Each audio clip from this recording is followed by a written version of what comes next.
Nah, oke, kembali lagi bersama saya di Villa, dan kali ini saya ada informasi yang sangat menarik sekali untuk kita ulas bersama pemirsa, di mana Prabowo dalam keadaan bahaya ya pemirsa. Ada tiga informasi kali ini untuk kita bahas bersama, di mana yang pertama itu adalah utusan khusus Presiden bidang iklim dan energi, yaitu Hasyim Jojo Hadikusumo, adik Prabowo Subianto. Nah, itu kan meresmikan kuil Murugan di Jakarta Barat pada Minggu 2 Januari 2025 pemirsa.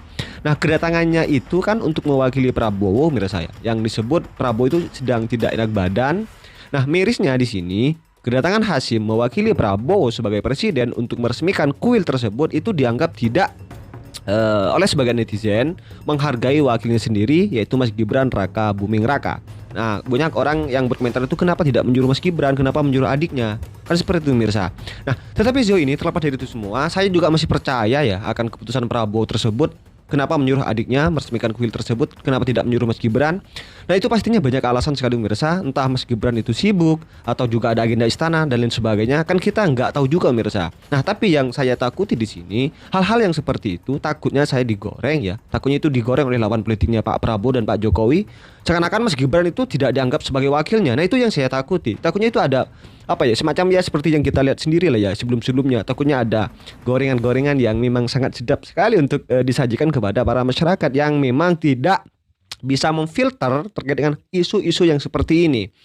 Nah, saya yakin Prabowo itu tidak seperti yang netizen bayangkan, tidak menganggap Mas Gibran sebagai wakilnya kemudian menyuruh adiknya untuk mewakili kuil tersebut. Saya masih belum percaya dengan isu-isu tersebut, Mirsa, dan saya sangat percaya terhadap Pak Prabowo per hari ini masih bahwa itu pastinya ada banyak alasan-alasan yang Pak Prabowo itu kenapa menyuruh adiknya untuk meresmikan tersebut pemirsa. Dan yang terpenting untuk kita subscriber saya, jangan gampang terprovokasi ya dengan hal-hal yang seperti ini. Jangan langsung menyerang Pak Prabowo, karena sekarang sudah ada sebagian pendukung Pak Prabowo sendiri atau pendukung Pak Jokowi yang sudah mulai menyerang Pak Prabowo pemirsa. Artinya tidak bisa memfilter bahwa ini cuma hanya bagian dari narasi gorengan saja, tanpa mencari tahu kebenaran apa sih di balik ini semua. Kenapa Pak Prabowo itu menyuruh adiknya, tanpa mencari itu langsung ngegas. Itu sudah ada sebagian pendukung 02 yang sudah saling menyalahkan, kenapa Pak Prabowo itu tidak menyuruh Mas Gibran, kenapa menyuruh adiknya, padahal saya itu memilih Pak Prabowo karena ada Mas Gibran. Sudah ada sebagian yang seperti ini. Jadi ini yang saya takuti sebenarnya dengan isu-isu yang seperti ini. Nah, kemudian pemirsa, juga ada informasi yang sangat menarik sekali, dan juga ini sangat berbahaya sekali ya kalau misalnya Pak Prabowo itu tidak berhati-hati dalam memutuskan situasi dan kondisi yang seperti oleh pengamat ini sampaikan. Dan coba kita simak terlebih dahulu Mirsa. Akhlak etika yang tidak baik itu harus kita benerin. Tapi tidak sedikit orang yang tidak suka kepada Bu Megawati dan PDIP itu. Mas Budi tahu apa yang terjadi di lingkungan perumahan saya ini? Itu di belakang sini ini semuanya orang PDI. Oh, Kemarin itu menangnya Prabowo 70%, bos. padahal PDIP mereka. PDIP itu. Supir saya itu ada di rumah ini, ada dua. Saya tanya nanti milihnya, ya milihnya ya milih Prabowo, Pak. Karena apa? Karena kesannya itu sudah tidak baik di masyarakat itu. Jadi arogansi yang ditunjukkan orang-orang PDIP itu dibaca orang semuanya. Iya, iya. Nah, jadi tadi pertanyaan yang kritikal tentang Pak Prabowo, ya bisa akan jelek kepada Pak Prabowo menurut saya. Karena apa? Dari segi perjalanan perpolitikannya dijanjikan dikhianati oleh Bu Megawati. Dibantu Pak Jokowi, bantu kan untuk dia disokong menjadi presiden, walaupun ya yang jadikan ya Gusti Allah juga lah gitu ya. Betul. Tapi kan ini sebuah usaha, effort yang sudah dituangkan Pak Jokowi, pemikiran, langkah, omongan kepada Pak Prabowo ini.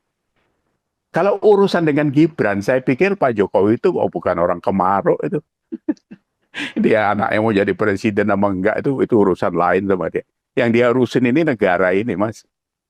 Kan dia satu-satunya presiden yang 10 kali ke Papua kan. Betul. Ya? Nah itu kan dari situ sudah kelihatan.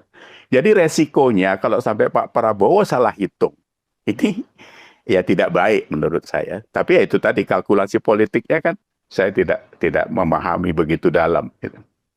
Apakah Itu misalnya bentuk kritikal itu kan sejumlah atas lebih dari separuh menteri-menteri yang ada di kabinet merah putih itu kan masih menteri-menterinya Pak Jokowi ya kan.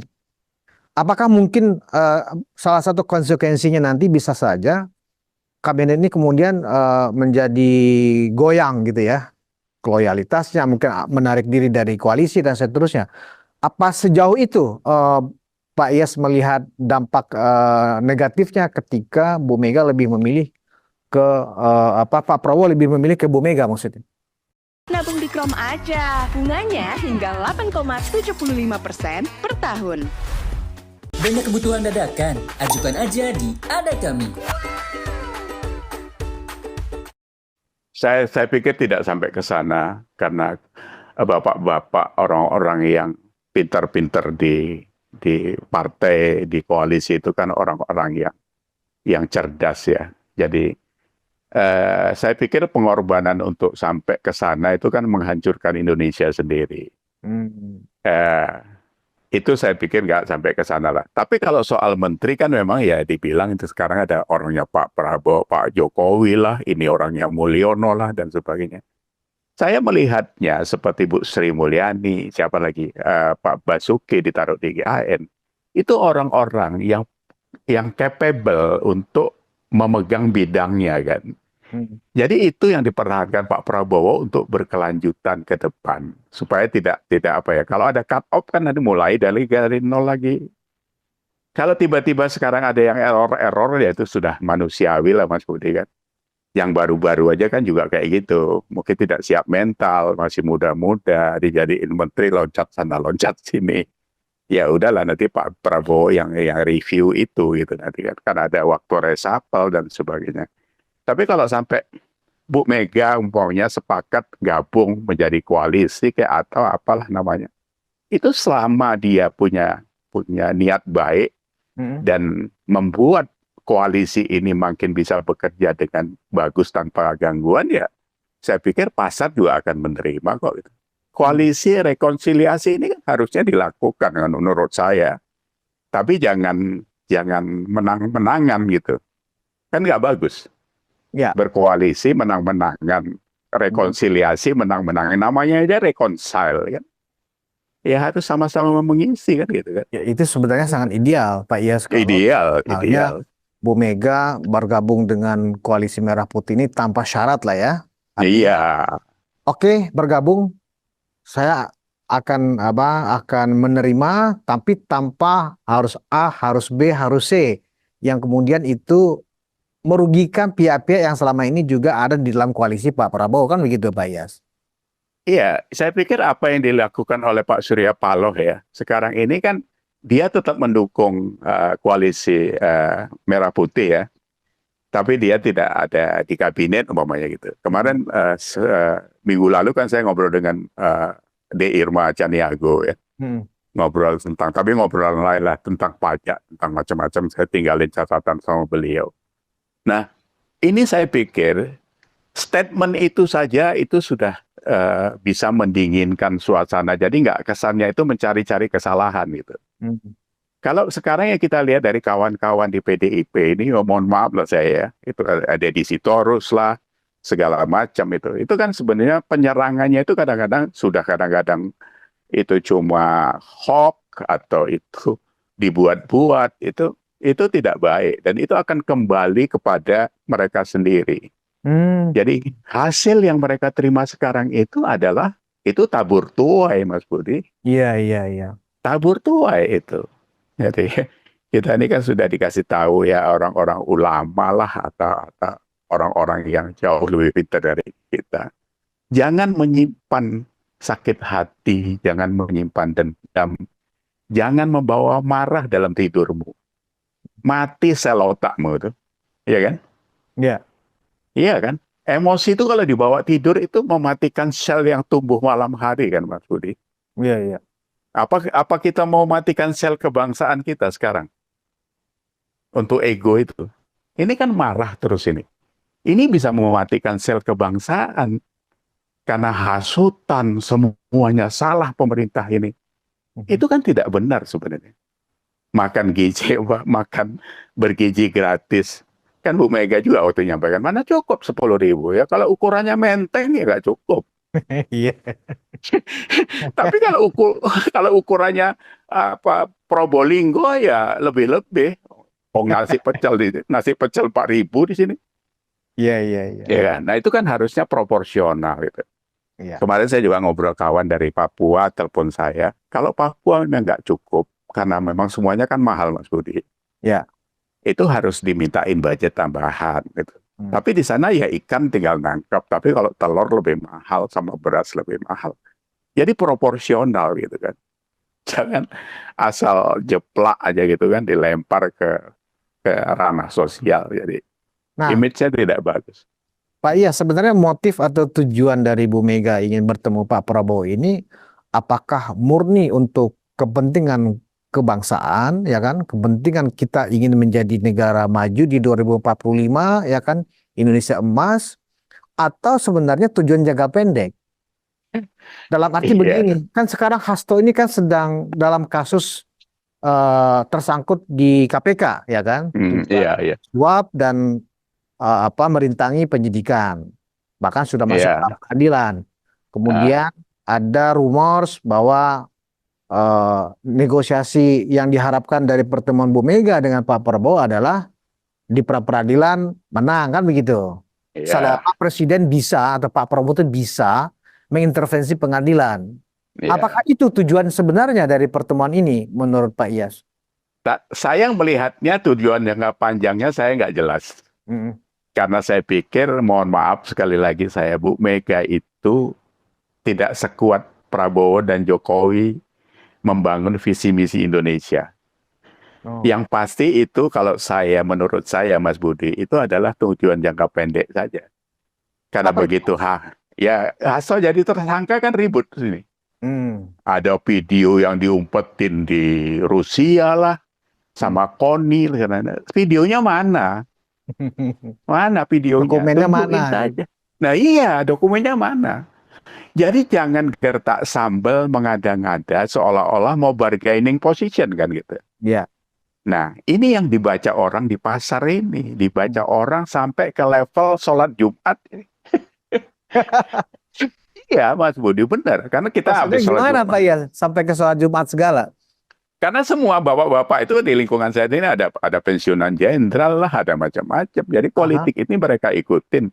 Saya cuma ngasih tahu soal mereka, yang baik diambil, yang buruk jangan ditelan. Jadi inilah politik saya bilang ya, usahanya mereka seperti itu. Nah kalau ada apa-apa yang perlu disampaikan kepada KPK, sampaikan saja.